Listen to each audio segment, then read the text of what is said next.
The improvements in labor market conditions have been widespread, including for workers at the lower end of the wage distribution, as well as for African Americans and Hispanics. Labor demand is very strong, and while labor force participation has increased somewhat, labor supply remains subdued. As a result, employers are having difficulties filling job openings, and wages are rising at their fastest pace in many years. FOMC participants expect the labor market to remain strong, with the median projection for the unemployment rate declining to 3.5% by the end of this year and remaining near that level thereafter. Inflation remains well above our longer-run goal of 2%. Aggregate demand is strong, and bottlenecks and supply constraints are limiting how quickly production can respond. These supply disruptions have been larger and longer lasting than anticipated, exacerbated by waves of the virus here and abroad, and price pressures have spread to a broader range of goods and services. Additionally, higher energy prices are driving up overall inflation. The surge in prices of crude oil and other commodities that resulted from Russia's invasion of Ukraine will put additional upward pressure on near-term inflation here at home.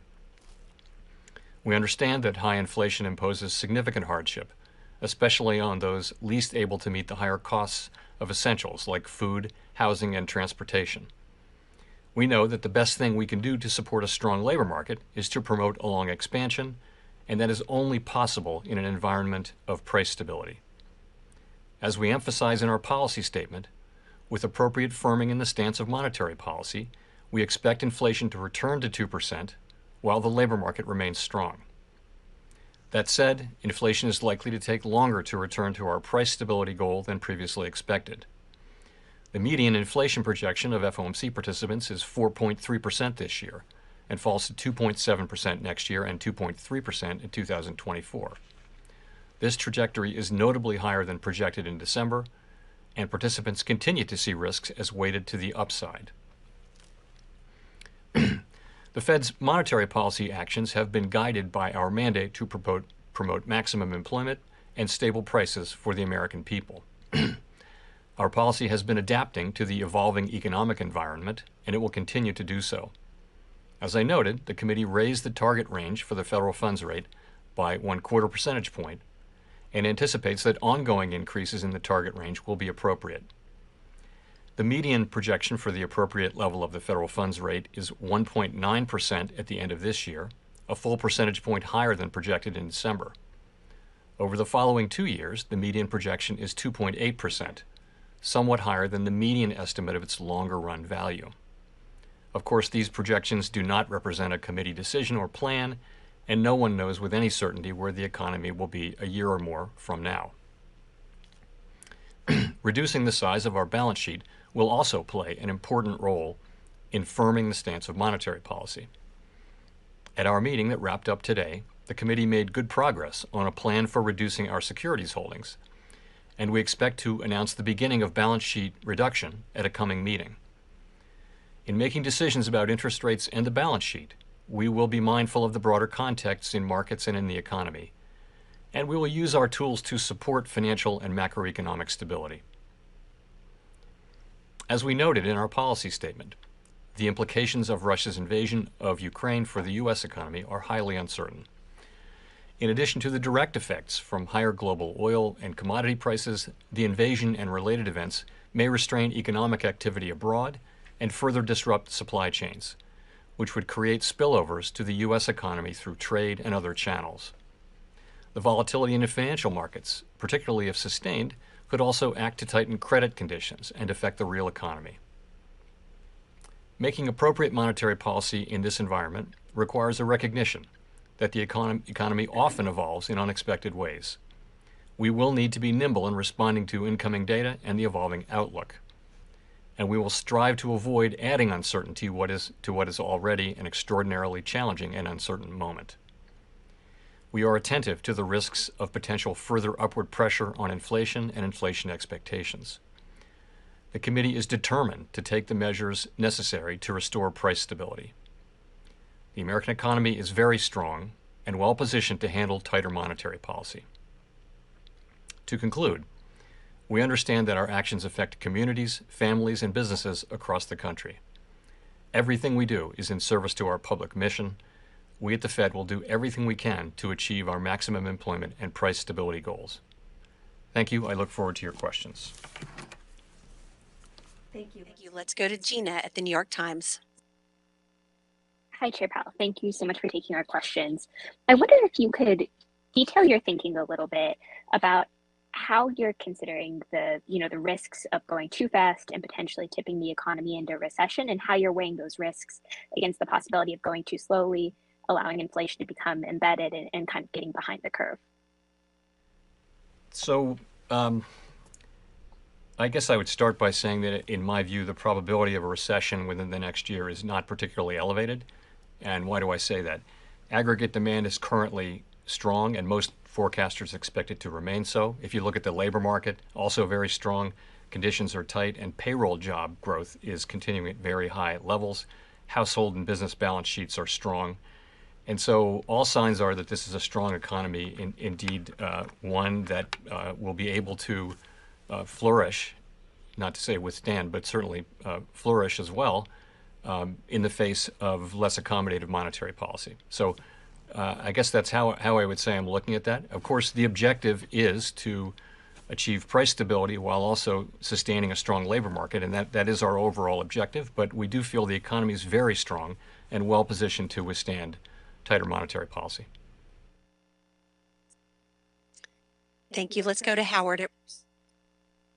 Hi, Chair Powell. I'm wondering, how much of that do you feel is a result of the Fed's stiffer than expected action here? You talk about monetary policy operating with a lag, but is this going to bite quicker than expected? I don't think that's a big piece of it, actually. I think some of that is just an early assessment of the effects of spillovers from the war in Eastern Europe, which will hit our economy through a number of channels, highly uncertain. But you're looking at higher oil prices, higher commodity prices. It'll be so that we think that will weigh on GP to some extent.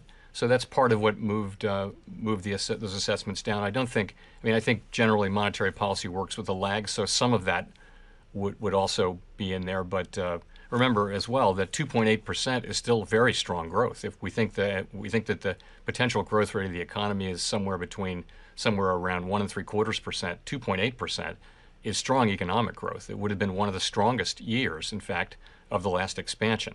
So while it's lower than last year's 5.8%, it's still quite strong growth. I would say it's quite a strong forecast. So in that context, what would trigger you to go faster or slower on the rate hikes? Ongoing increases doesn't really tell us whether this is going to come into to go faster or slower on the rate hikes. Ongoing increases doesn't really tell us whether this is going to come into. Meeting is a live meeting, and we're going to be looking at evolving conditions. And if we do conclude that it would be appropriate to move more quickly to remove accommodation, then we'll do so. I can't be perfectly specific about it, but that's certainly a possibility as we go through the year. Thank you. Thank you. Let's go to Rachel at the Washington Post. Thank you, Michelle, and thank you, Chair Powell, for taking our questions. I'm curious if you can be specific on when you expect to see inflation will start to come down, especially with the combination of rates going up, fiscal aid dissipating from the economy, and supply chains getting better. And if you don't start to see that, how will you signal it? What will you be looking for, and what will you be looking for over the course of the year? Thank you. So I guess I would say that before the invasion of Ukraine by Russia, so let's go back to that. I would have said that the expectation was that in the first quarter, maybe the end of the first quarter of this year, and then maybe stay at that level or a little bit lower, and then start to come down in the back half of the year. So now we're already seeing a little bit of short-term upward pressure in inflation due to higher oil prices, not natural gas a little bit, but not so much for us since we have our own natural gas supply, other commodities prices. The other thing is that you're seeing supply chain issues around shipping and around lots of countries and companies and people not wanting to touch Russian goods. So that's going to mean more tangled supply chains. So that could actually push out the relief we were expecting on supply chains generally. So I guess I would say that the expectation is still that inflation will begin to come down in the second half of the year. But if you look at where I read the SEP headline median, we still expect inflation to be high this year, lower than last year. And then we expect, though, particularly with the effects of the war, but also the data we've seen so far this year, we expect inflation to remain high through the middle of the year, begin to come down, and then come down more sharply next year.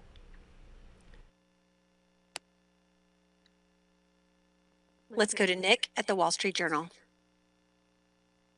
Nick Timmeros of the Wall Street Journal. Chair Powell, over the last 6 months, the Fed has shifted its policy stance quite a bit. 6 months ago, you were still buying assets.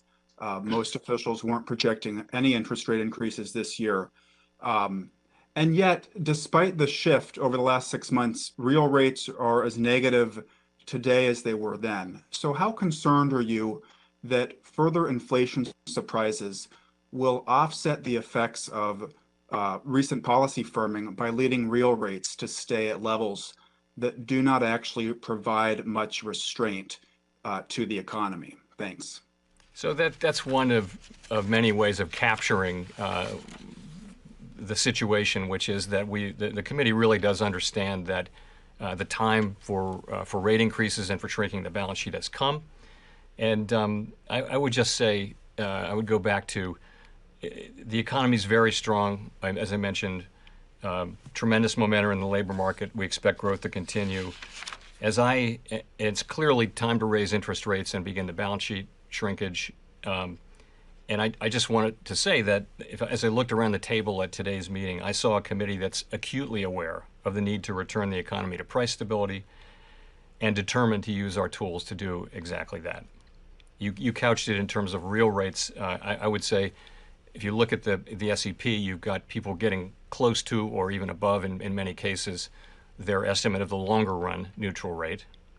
So I understand that doesn't do it for real rates, but if you go out a year or two, many people are in their forecasts are having tight policy from a real interest rate standpoint. So that's something that we're focused on. Of course, it's a highly uncertain environment, and we don't know what's going to happen, but we do know that we're going to deploy our tools to achieve our goals, and that includes the price stability goal. Let's go to Victoria at Politico. Hi, Chair Powell. So looking at the summary of economic projections, you all have inflation coming down over the course of the year to 4.3%. And then you also have rates going up to what appears to still be below roughly what would be estimated to be the neutral rate, although I know that's a little bit uncertain. So I was just wondering, how much of inflation coming down do you see as actually being as a result of the Fed itself raising rates? And then also, if I could just ask, given that Sarah Bloom Raskin withdrew her nomination, what do you expect to do with the regulatory portfolio? Do you expect to assign a governor in charge of that? Okay. So sorry, tell me again your first question. My first question is, how much do you expect inflation to come down as a direct result of the Fed's actions? Okay, so part of inflation coming down at the very beginning is clearly to do with factors other than our policy, and those would include potentially the supply chains getting a little bit better. Certainly base effects. You're lapping, as you know, when you look at a 12-month trailing window, you're lapping very high inflation in March, April, May, June of last year. So there should be some effects from that in the 12-month picture. Really what we're looking for, though, is month-by-month inflation coming down. And so it's really it's all the things we've been talking about, that really haven't helped much, including the shift away from goods and back to services, including supply chains getting better, including labor force participation, all those things that have been sticky and is the back to services, including supply chains getting better, including labor force participation, all those things that have been sticky and is the member.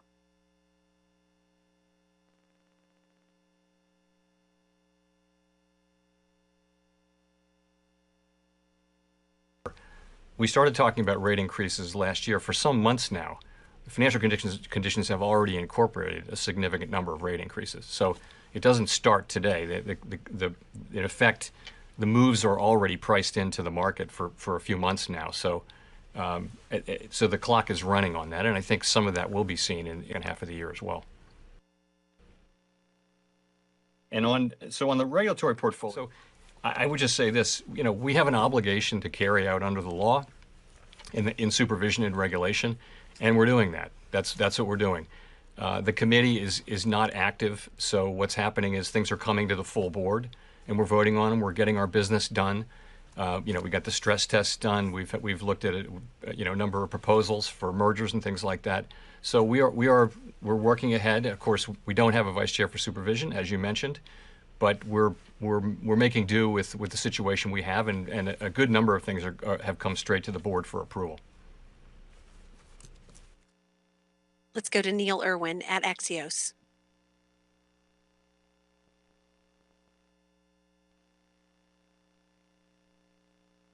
Let's go to Neil Irwin. Hi, Chair Powell. It's Neil Irwin at Axios. Thanks for taking our questions. In the Statement of Economic Projections, we see a forecast of median 1.9% Fed fund rate at the end of the year, 2.8 end of next year. Wondered whether, and also if you can tell us anything about how that might be paced, front-loaded, back-loaded, how high is the bar for doing 50 at one meeting? So I don't, Neil, I've never talked about my own SCP projection. It's in there, but I think Fed chairs have generally not done that because we just haven't done it. It's because we have to put together the consensus on the committee and present that consensus. So I wouldn't talk about my individual one. And in terms of the pacing of it, I would just point out that there's 7 remaining meetings this year. This isn't something we discuss or debate or agree on, but there's 7 remaining meetings and there's 7 rate hikes. I would add there's also the shrinkage of the balance sheet, which people do the math different ways, but that might be the equivalent of another rate increase just from the runoff of the balance sheet. So I don't know. We haven't made any decisions on front end loading or going steadily through the year. And as I mentioned, if you look at the SEP, a good number of participants do see more than 7 rate increases this year. And I can't give you, I'm not going to try to give you a really specific test for what it would take to do that, but I will say this, though. We'll be looking at the data as they come in. We'll be looking to see whether the data show expected improvement on inflation. We'll be looking at the inflation outlook and making a judgment. And we'll be going, each meeting is a live meeting, and if we conclude that it would be appropriate to raise interest rates more quickly, then we'll do so.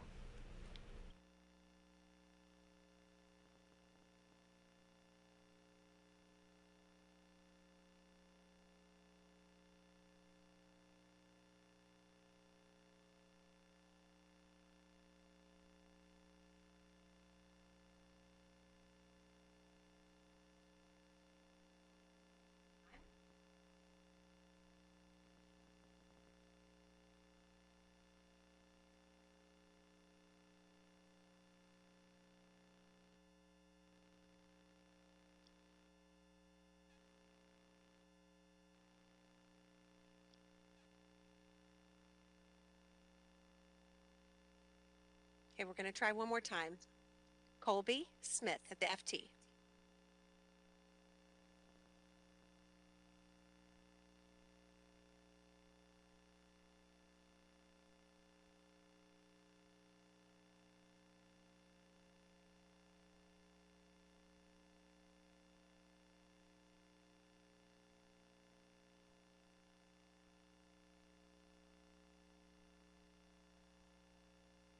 Okay, we'll come back to Colby. Let's go to Edward Lawrence. Yeah, thank you, Chair Powell. Thank you, Michelle, for the question. I have a more basic question. The last time the CPI inflation, I know you look at PCE, but CPI inflation was as high as it was July of 1981 when the effective federal funds rate was 19.2%. But given the current data, how far behind the curve of inflation do you believe the Federal Reserve is in your mind? So I just would say a couple of things. we have the tools that we need, and we're going to use them. And as you can see, we have a plan over the course of this year to raise interest rates steadily and also to run off the balance sheet. High inflation does not become entrenched while also supporting. High inflation does not become entrenched while also supporting. More quickly will do so. I leave it to others to make the judgment you ask for. And then just as a follow on that, I wanted to get you on the record on this. What impact has there been on your job, given the fact that you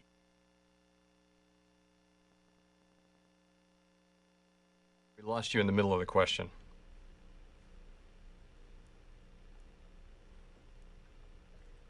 Edward, can you repeat that question?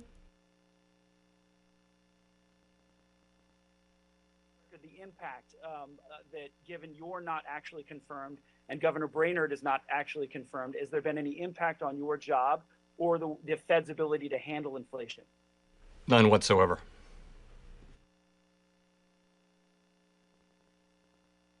Let's go to Colby Smith at the FT. Thank you, Michelle. Chair Powell, how concerned? Let's go to Colby Smith at the FT. Thank you, Michelle. Chair Powell, how concerned is the committee about the notable pickup in services inflation, which is perhaps less likely to self-correct? And to what extent does it alter both the committee's long-term inflation expectations will not de-anchor in the coming months, as well as the balance of risks that the Fed may need to raise interest rates further above neutral than indicated in the dot plot? Thank you. Thank you. So, of course, that's something we're watching report by report, and we noticed it in the last meeting, and it's part of the overall picture. We have expected services inflation to move back up to where it was, and that's part of what's happening is, in the case of some services, prices are still getting back up to where they were before the crisis. In other cases, it's pretty clear that inflation has spread more broadly across services, and yes, that is concerning. In the meanwhile, we see some progress on the goods side, but really in this latest report, it was confined to vehicles, which is admittedly a large category. So, as I mentioned, the committee acutely feels its obligation to move to make sure that we restore price stability, and is determined to use its tools to do so. Thank you. Let's go to Steve Leisman at CNBC. Thank you. SCP here. As I look at the median forecast, for example, for unemployment, it runs for the 3-year window below the rate. I look at inflation being above over the 3-year window, the long run, or call it the neutral rate, so the economy still runs hot. And that is all true in a regime when you run, at least for 2 years, the funds rate above the long run rate. So I guess my question is this: are you not give a forecast here that essentially suggests you will be continuing to run further behind the curve and never really get in front of inflation because the economy will continue to run hot? And kind of on a related issue, you said earlier, inflation will take longer to return to price stability than we had originally expected. Isn't that a choice you're making? And if so, why are you making that choice to let inflation run above price stability longer than you'd like? Right. So if you look, first of all, you're looking at medians, but understand that it's not something we voted on. It's not a plan. But if you look, people do have their by the end of this year, broadly, people are at or close to, or in some cases above, their estimates of longer run neutral interest rate. Okay, so that should stop pushing. That should, in other words, that should be a removal of accommodation for monetary policy, basically. At the same time, we will have done significant balance sheet runoff, and you can think of that as further. In the next year, and just looking at the median, you're now above above the what people estimate to be the longer run median. And also in many people's forecasts, that actually amounts to tight policy in real rates as well. So why does unemployment remain at 3.5%? I mean, a couple points. One is the connection between in the economy we had before the pandemic, the connection between inflation and the level of the unemployment rate was not very tight.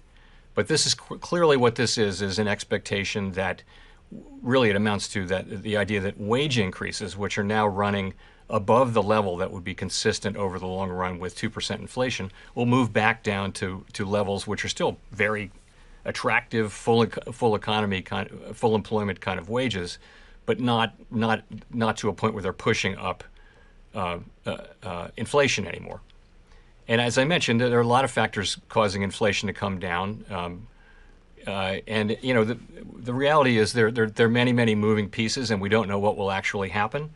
But no matter what happens, this is a committee that is determined to use its tools to make sure that higher inflation does not become entrenched. And so we are determined on that front, and we'll deal with what comes. This is a modal or most likely expectation, but we'll deal with what comes, whether it's better or worse.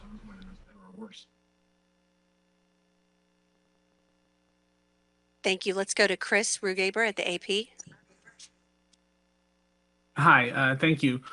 Well, let me follow up a bit on that. I mean, there are a lot of economists skeptical that you can reduce inflation as much as you've penciled in without raising the unemployment rate. And I'm wondering just what are the mechanisms you see in reducing demand? I mean, outside housing and autos, how do higher Fed rates reduce consumer demand unless it's through higher unemployment? Thank you. Well, if you take a look at today's labor market, what you have is 1.7 plus job openings for every unemployed person. So that's a very tight labor market, tight to an unhealthy level, I would say. So, in principle, if let's say that our tools work about as you described, and the idea is we're trying to better align demand and supply, let's just say in the labor market. So it would actually, if you were just moving down the number of job openings so that they were more like 1-to-1, you would have less upward pressure on wages. You would have a lot less of a labor shortage, which is going on pretty much across the economy. We're hearing from companies that they can't hire enough people. They're having a hard time hiring. So that's really the thinking there. Is these are fairly well understood channels, interest sensitive, and basically across the economy we'd like to slow demand so that it's better aligned with supply, give supply at the same time to recover, and get into a better alignment of supply and demand, and that over time should bring inflation down. And I'll say again, though, we don't have a perfect crystal ball about the future, and we're prepared to use our tools as needed to restore price stability. With as I mentioned in my opening remarks, without price stability, you really can't have a sustained period of maximum employment. It's one of our most fundamental obligations is to maintain and restore, in this case, price stability. So we're very committed to that. Of course, the plan is to restore price stability while also sustaining a strong labor market. That is our intention, and we believe we can do that. But we have to restore price stability. Okay, let's go to Scott Horsley at NPR. Thanks, and I apologize if this covers some of the same ground you just talked about, Mr. Chairman. I think I missed some of your answer there, but I have a follow-up question on the labor force. We have seen some gains in the prime age workforce in the last few months. I wonder what you anticipate when it comes to some of the older workers as the health outlook has changed. Are we going to see more recent retirees following Tom Brady back in the workforce, and what would that mean for wages and inflation? It's hard to say. What we saw in the last cycle was that over the course of a long, steady expansion, labor force participation outperformed expectations, and that was just it was a tight labor market, but it was nowhere near as tight as this labor market, but it was a tight labor market, and so people stayed in the labor force longer. It wasn't so much people coming back in the labor force after retirement. That's not something that happens in the aggregate very much. But So that's what was happening. And, more labor force participation is tremendously welcome. And of course, our policy does not in any way preclude that. This is a situation where wages have moved up at the highest rate in a very long time. And people are able to quit their jobs and move to better paying jobs in the same industry or different industry. So it's a really attractive labor market for people. And once, as we get past COVID, well and truly, it becomes an even more attractive one. So we hope that that will lead to more labor supply. That's a good thing for the country. It's a good thing for people.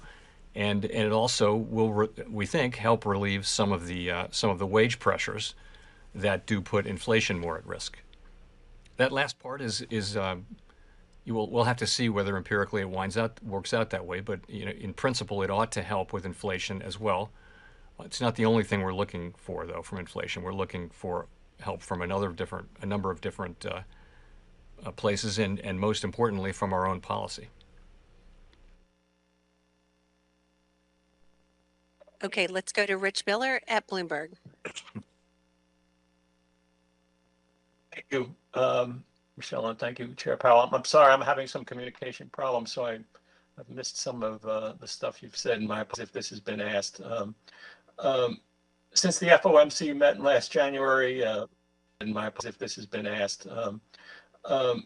Since the FOMC met last January, financial conditions have tightened markedly.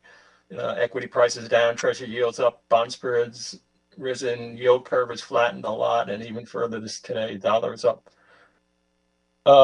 Is that welcome? And would you like to see more in order to achieve your goals? Thank you. So as you know, policy works through financial conditions. That's how it reaches the real economy, by just the mechanisms you mentioned. And remember that the financial conditions we had for the last couple of years were a function not only of very aggressive and appropriately so fiscal policy, but also highly accommodative monetary policy.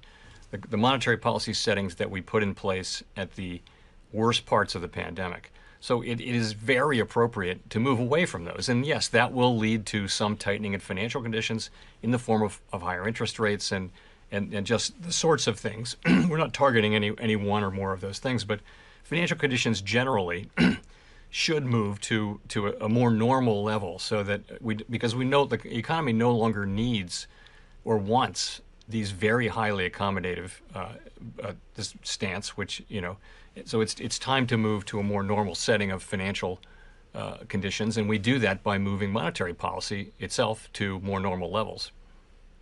When you say move to a more normal setting for financial conditions, that suggests to me that you want financial conditions to tighten further from where we are now. Am I drawing the right inference from that? Well, yes. So I would say we look at a broad range of financial conditions, and of course, when we tighten monetary policy, we do expect that they will adjust in sync over time with monetary policy. It's not any particular financial condition, but a broad range of financial conditions. They will reflect, to some extent, they reflect any number of things.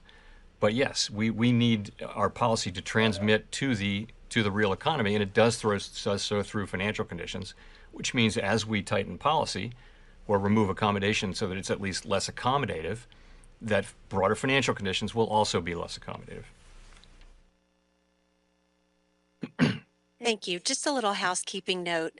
Those of you in this call may be having some tech issues.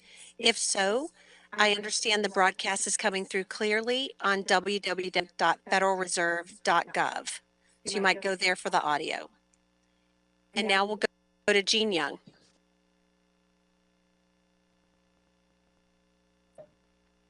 Hi, Chair Powell. I wanted to ask about the balance sheet discussion you've had at this meeting. Can you give us any more details? Did you discuss whether to cap runoffs or whether to increase those caps over what period, if there were any details? Yes, thank you for asking. So at our meeting today and yesterday, we made excellent progress toward agreeing on the parameters of a plan to shrink the balance sheet. And I'd say we're now in a position to finalize and implement that plan so that we're actually beginning runoff at a coming meeting, and that could come as soon as our next meeting in May. That's not a decision that we've made, but I would say that that's how well our discussions went in the last 2 days.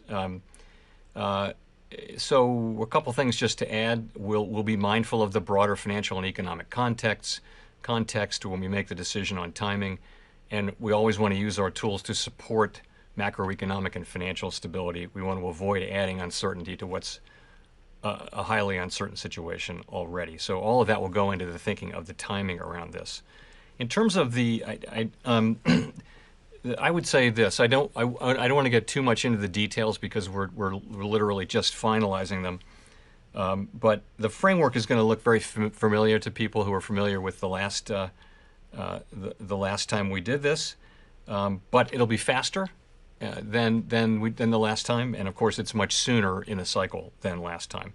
But it will look familiar to you, and I would also say that there'll be I'm sure there'll be a more detailed discussion of our in the minutes to our meeting that come out in 3 weeks, where I expect that it will lay out pretty much the parameters of what we're looking at, which I think will look quite familiar. Thank you. Let's go to Michael McKee at Bloomberg TV. Mr. Chairman, since September of 2020, you've been operating on a monetary policy framework that let the economy run hot to bring unemployment down. That seems to be over, but I'm wondering how you would describe your reaction function now. What is it that the Fed is trying to do other than bring inflation down? And in other words, is it we're going to keep raising rates until it comes down to an acceptable level?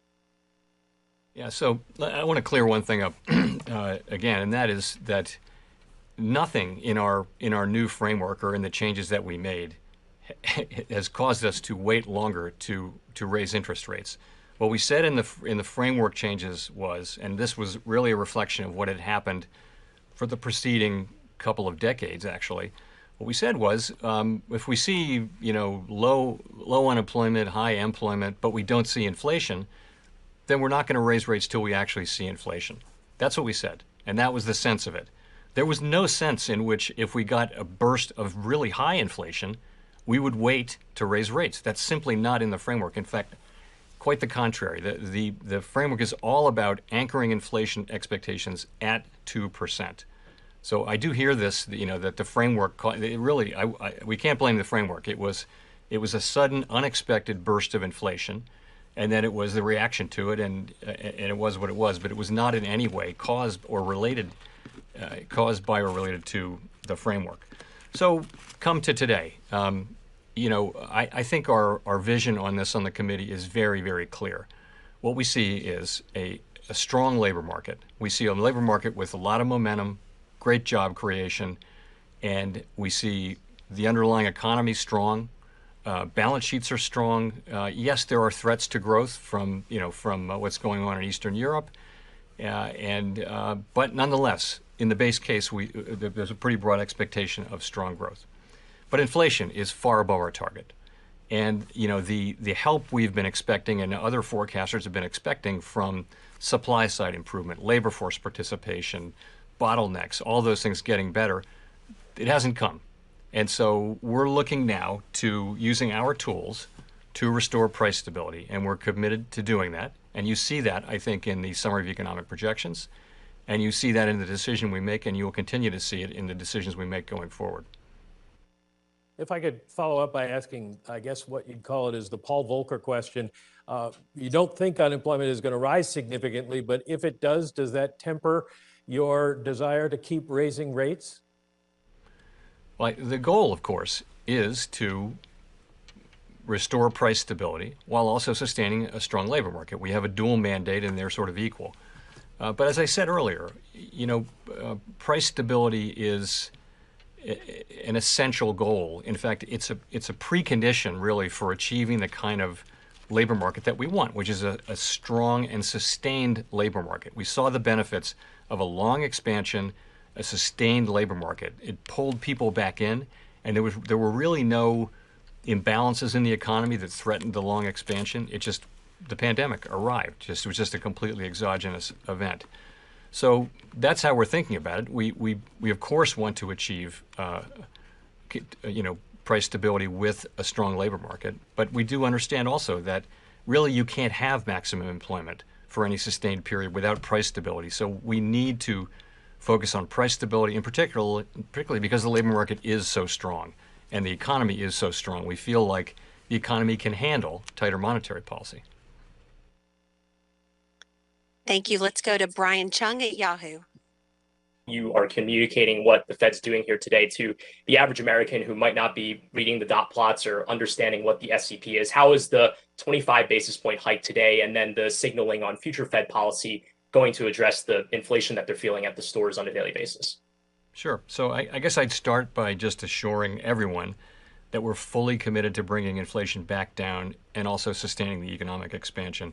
We do understand that these higher prices, no matter what the source, have real effects on people's well-being. And really, high inflation takes a toll on everyone, but it's really especially on people who use most of their income to buy essentials like food, housing, and transportation, where, I mean, we've all seen charts that show if you're a middle-income person, you've got room to absorb some inflation. If you're at the lower end of the income spectrum, it's very hard because you're spending most of your money already on necessities and the prices going up. So, but it's punishing for everyone. So it has been a difficult time for the economy, but we do anticipate that inflation will move back down, as I mentioned earlier. It may take longer than we like, but I'm confident that we'll use our tools to bring inflation down. And you ask about rates. So the way that works, I would explain, is as we raise interest rates, that should gradually slow down demand for the interest-sensitive parts of the economy. And so what we would see is demand slowing down, but just enough so that it's better matched with supply, and that will bring inflation down over time. That's our plan. Thank you. Let's go to Jolene Kent at NBC News. Hi, Chair Powell. Thank you so much for taking my question, doing this today. My question is a follow-up to what Brian just asked. What is your message to consumers out there who can no longer afford the basics due to this high inflation? Well, that is, yes, indeed. I mean, as I just said, I think we do understand very much, and we very much take to heart that it's our obligation to restore price stability. And we've had price stability for a very long time and maybe come to take it for granted, but now we see the pain. I'm old enough to remember what very high inflation was like. And, we're strongly committed as a committee to not allowing this higher inflation to become entrenched and to use our tools to bring inflation back down to more normal levels, which our target is 2% inflation. So we will do that. And, I just would want people to understand that, but the way we do that is by raising interest rates and by shrinking our balance sheet, and so financial conditions will become, at the margin, less supportive of various kinds of economic activity. That will slow the economy, while also allowing the labor market to remain very strong. And the good news is the economy and the labor market are quite strong, and that means the economy, we think, can handle interest rate increases. As a quick follow-up to that, obviously the Federal Reserve walking this very complicated fine line, trying to avoid a recession. For the consumers out there who are worried about their jobs in a possible recession, what do you say to that? Well, I say that our intention is to bring inflation back down to 2% while still sustaining a strong labor market, and that the economy is very strong. If you look at where forecasts are, people are forecasting growth that's strong within the context of U.S. potential economic output. And we expect that to continue. And to the extent the data come in different, then of course our policy will adapt. But we do believe that our policy is the appropriate one for this forecast, and we believe that we can bring down inflation. We believe that we can do so while sustaining a strong labor market. The labor market it's not strong in the ordinary sense of the world. We have not seen a labor market where there were 1.7 job openings for every unemployed person, or where if you add job openings to those who are employed, that's actually substantially a larger number than the size of the workforce, than the number of people who actually count themselves as in the workforce. So this is a situation where demand is higher than supply, and when that happens, prices go up. And so we need to use our tools